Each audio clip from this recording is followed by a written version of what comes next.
大家好，我是佩塔，今天和大家分享一下蓝莓在生长中期的减脂、土壤酸性的控制和除病菌的方法，由我的太太杰尼来担任解说。朋友们好，在前2集有关蓝莓的视频中，介绍了怎样挑选蓝莓的品种和蓝莓在换盆移栽时需要注意的事项。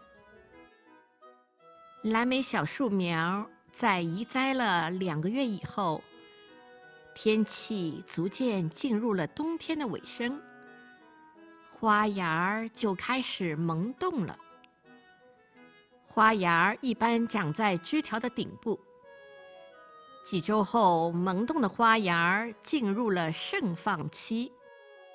盛放的蓝莓花朵为白色，呈吊钟的形状。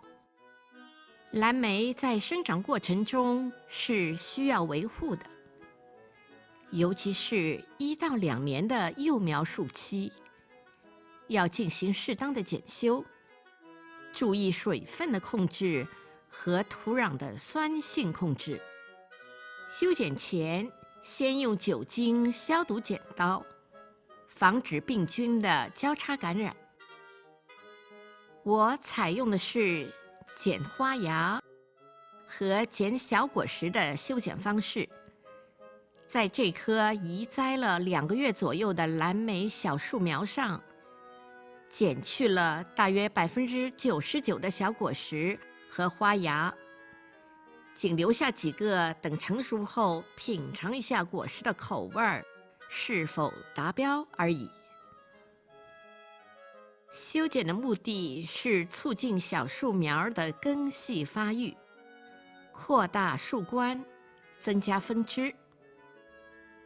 剪去小果实还有2个目的。第一年的小树苗就算结果，它的果子也会比较小，口感比较差，不如剪去它，把营养留给枝条的生长。第二，蓝莓结果有一个特点，就是果实结在枝条的顶端。当这根枝条的顶端在今年结过果实后，到了第2年，这个枝条的顶端就不会再长出果实了，必须在当年通过剪枝，让它长出新的枝条，明年在新的枝条顶端才能长出果实来。一般通过3年的剪枝，才能让它成型呢。在这儿顺便说一下，如果您居住在澳大利亚，打算种蓝莓的话，请尽量选择蓝莓之吻这个品种。请大家看一下，这是我刀下留情而幸存的蓝莓之吻的果实，它的体积比另一个蓝莓品种阳光下的蓝色足足大了1倍呢，口感非常好。蓝莓树喜欢生长在酸性的土壤环境中，尽管之前在移栽时已经选用了酸性的盆栽土，覆盖了松树皮，但是这些酸性的物质随着时间的流逝，被蓝莓树苗慢慢的吸收了。请看一下插在盆中的酸碱测试表的显示，土壤已经呈中性了。这个时候就需要用一些方法来提高土壤的酸性。首先，我把原来覆盖的松树皮换成新的。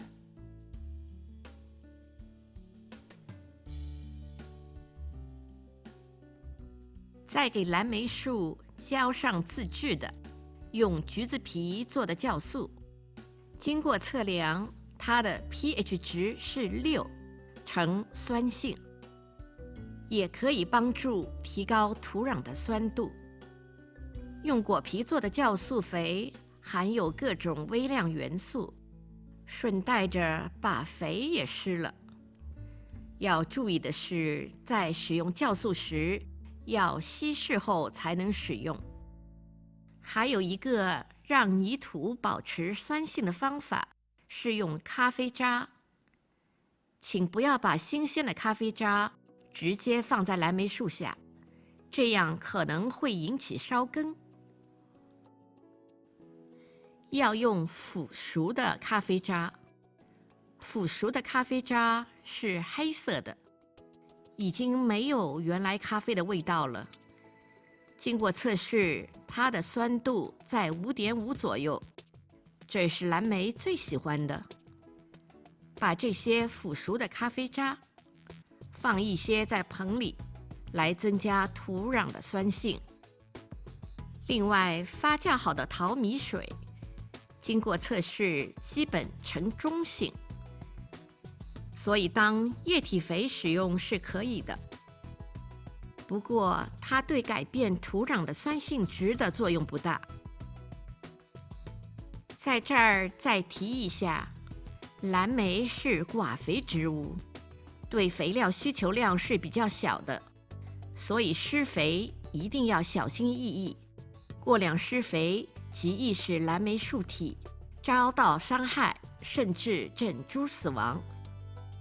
另外，蓝莓属于典型的不喜欢钙和露的植物，所以不要施钙肥，比如蛋壳粉、骨血粉、氯化钾等肥料。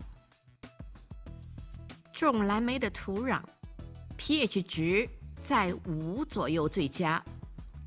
到了第4年，蓝莓树进入了盛果期，到那个时候，可以在土壤中适当添加硫酸亚铁肥料。盆栽的蓝莓要定期检查土壤的湿度。现在显示的土壤湿度正好在干与湿的临界状态。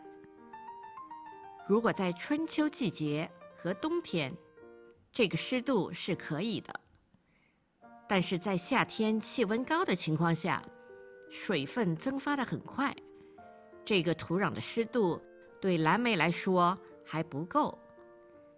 在夏天浇水后，湿度最好达到这个标准。尤其在气温高的时候，每天要检查蓝莓的生长状态。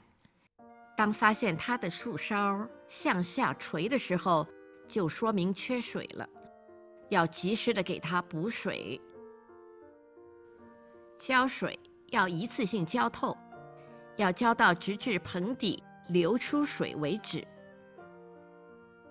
我用的是储水桶里的雨水来浇的。如果有些地区的自来水质是偏碱性的话，要避免直接用自来水浇。家里没有安装储水桶的话，最好平时用容器存一些雨水。还有一项重要的维护工作是检查病虫害。一旦发现叶子上有黄斑、黑斑、卷叶等等病叶时，要将病叶及时剪掉。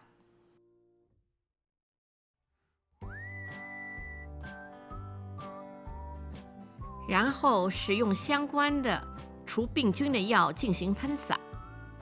这款是波尔多叶的升级版，含有氢氧化铜，主要作用是保护植物免受真菌的病害，包括黑斑病、卷叶病、双霉病、枯萎病、叶斑病、细菌性腐烂病、细菌性溃疡病等。用量是每1.5克兑1升的水，然后进行喷洒。如果遇上高温天气，要及时使用能透过紫外线而挡住热量的遮阳网，来保护小树苗。请大家看一下，这棵蓝莓小树苗在我的精心培育下，比6个月前大了1倍呢。这些新生的枝条，明年都将会是潜力股哦。以上是我种蓝莓的体会，如有任何不妥之处，还请各位在留言区提出宝贵的意见。谢谢观看，Thank you for watching.